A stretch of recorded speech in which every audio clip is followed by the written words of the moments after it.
والتين والزيتون انجیر کی قسم اور زیتون کی، وطور سینین اور طور سینین کی، وهذا البلد الأمين اور اس امن والے شہر کی. لقد خلقنا الإنسان في أحسن تقويم کہ ہم نے انسان کو بہت اچھی صورت میں پیدا کیا ہے. ثم رددناه أسفل سافلين پھر رفتہ رفتہ اس کی حالت کو بدل کر پست سے پست کر دیا.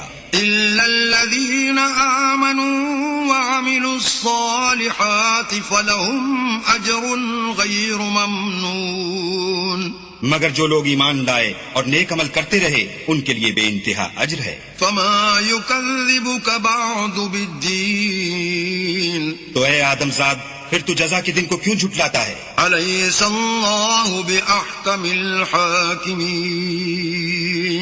کیا اللہ سب سے بڑا حاکم